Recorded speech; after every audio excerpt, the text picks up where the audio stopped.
Social media and the silence of the soul. Social media और आत्मा का मौन। आज इंसान सबके साथ जुड़ा हुआ है, पर खुद से टूटा हुआ है। वो हर दिन स्क्रीन पर किसी और का जीवन देखता है और धीरे धीरे अपने जीवन से दूर होता चला जाता है।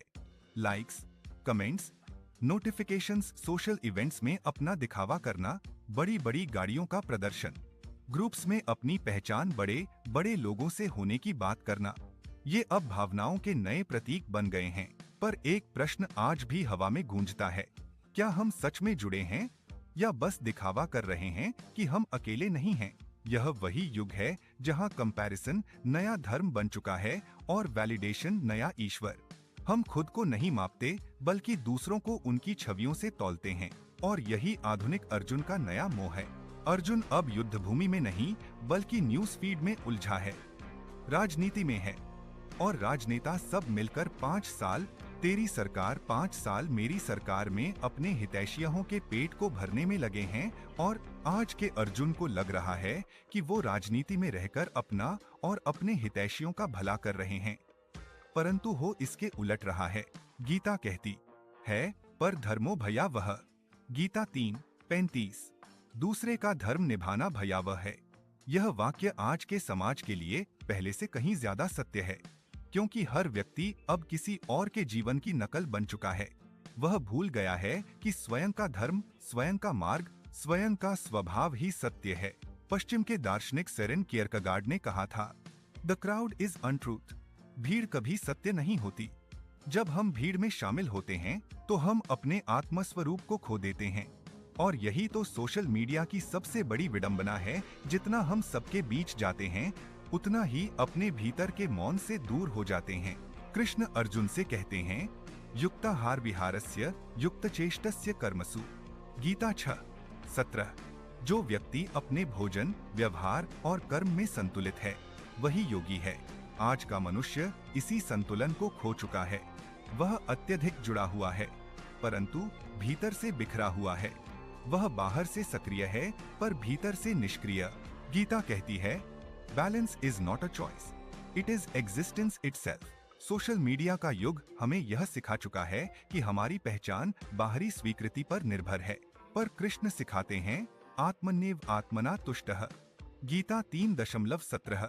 जो व्यक्ति अपने भीतर ही संतुष्ट है वही सच्चा आत्मनिष्ठ है। आधुनिक भाषा में कहें तो you are enough even when unseen. आज का अर्जुन हर क्षण किसी न किसी अप्रूवल की प्रतीक्षा में जी रहा है। वह अपनी पोस्ट की प्रतिक्रियाओं से अपने मूल्य को मापता है। वह किसी की सीन का इंतजार करता है और भूल जाता है कि उसका अस्तित्व पहले से देखा जा चुका है, स्वयं द्वारा, ईश्वर द्वारा। जब व्यक्ति अपनी आत्मा से संपर्क खो देता है तो बाहरी वैलिडेशन का शोर उसके भीतर के मौन को ढक देता है, और कृष्ण उसे यही याद दिलाते हैं, मनुष्य का मूल्य उसकी लाइक्स में नहीं, उसके दिखावे में नहीं, उसे किसी और से दिखे जाने में नहीं है, उसकी स्थिरता में है। मानव मन की गहराइयों को जानने के लिए मानव मंथन चैनल को सब्सक्राइब करें तथा चैनल को अपने जानने वालों के साथ शेयर जरूर करें। आधुनिक मनुष्य को ध्यान चाहिए, पर ध्यान भंग हुए बिना नहीं रह सकता। उसे शांति चाहिए, पर वह मौन से डरता है। गीता अध्याय 6 में कहती है, प्रशांतमनसम ह्येनम योगिनम सुखमुत्तमम। 6:27। जिसका मन शांत है वही सर्वोच्च सुख का अनुभव करता है। यह मौन ही आत्मा की भाषा है। मौन जहाँ शब्द खत्म होते हैं वहाँ सत्य शुरू होता है। मौन जहाँ तुलना मिट जाती है वहाँ आत्मा का संगीत सुनाई देता है। पश्चिम में कार्ल युंग ने कहा था, Who looks outside, he gets dreams. Who looks inside, he awakens.